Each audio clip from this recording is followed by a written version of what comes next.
Should we listen to some tunes? Yeah, man. Already sounds good. It's pretty quiet. Is there a coffee cup over there? And I held the breath inside my lungs for days. And I saw myself as one of many ways. That works. When I knew that I'd become the ocean's slave, I just stayed. I've never had a ponytail.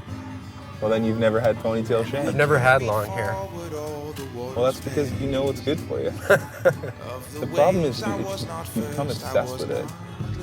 That's a guy thing. Like, you don't see women like playing with their hair like every 2 seconds. Like when I was in high school, like all the rocker guys were just like they had combs in their back pockets. I got a like, comb in my back pocket right now. I don't know. Am I planning on combing my hair? Yeah, like, but you're not always playing with your friggin' hair.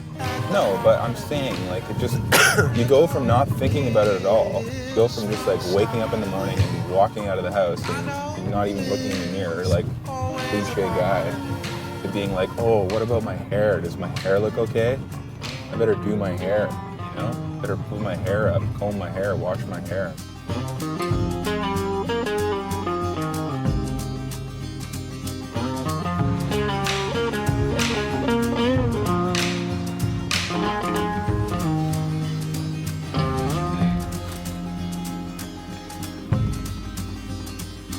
Before too long, the waves grew out of hand, and they worked to keep the sea at their command.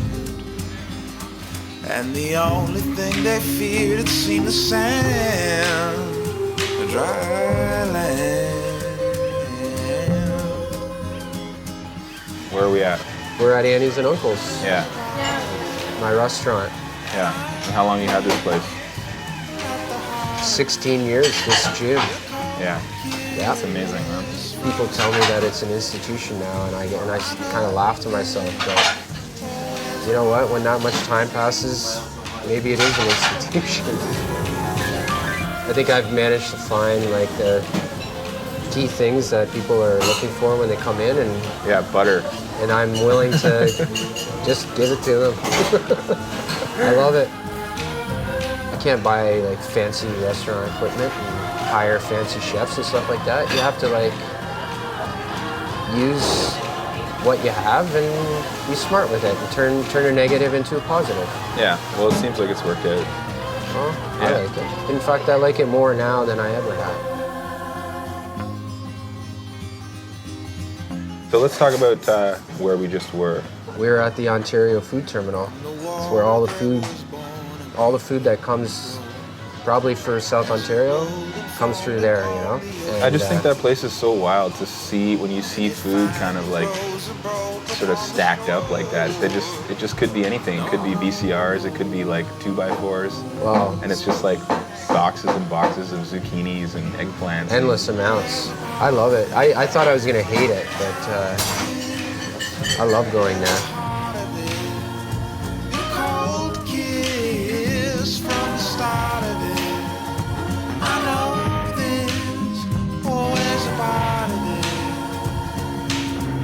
Hey, Brad, could I get a black coffee? Just a half a cup. I'll have the other half. I'll have the bottom half. Yeah.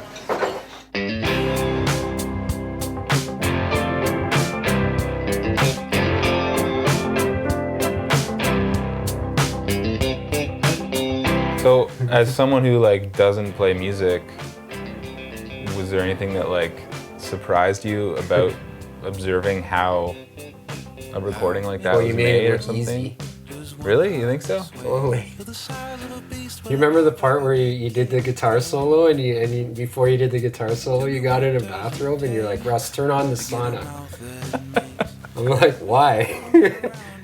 You're like, because when I nail this guitar solo, I'm just gonna walk straight into the sauna.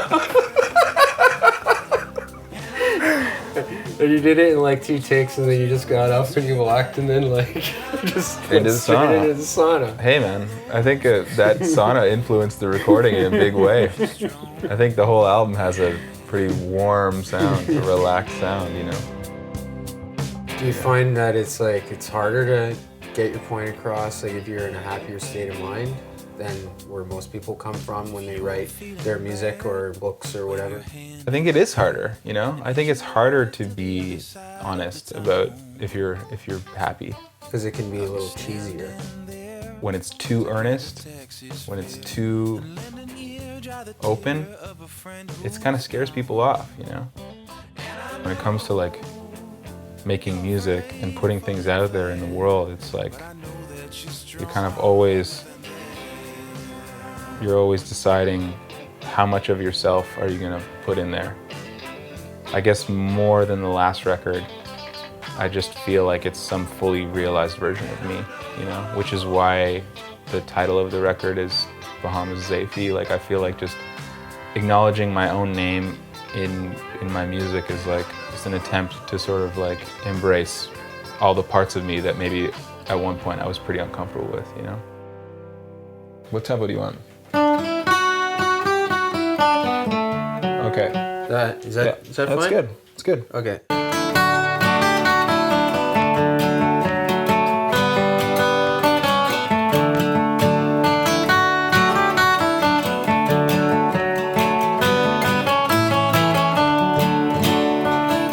I think about like living in Toronto and living here for 10 years and how there's like 3 or 4 people that I really know, that I'm close to, that really know me. It's like the people that you hang out with every day. I mean, that number is like pretty small, you know? So I guess I feel like most comfortable when I'm around you, which is why I've just sort of like welcomed you into my musical life, you know, just to be around when I'm recording or showing you songs as I'm writing them or just sort of like talking about different ideas with you. I think the reason is I've just never met anyone who is themselves in every moment. And I know maybe you don't feel that way all the time, but man, oh man, I mean, I feel like that's what I'm trying to do all the time, is to just be myself. I just never met anyone like that before, you know? It's very inspiring. I love you very much and I admire you and I Cheers, man. I love you too. Yeah, I love you too. All right. Cheers. We got nothing left to drink. There's a drop in there. Yeah, there's some. Okay.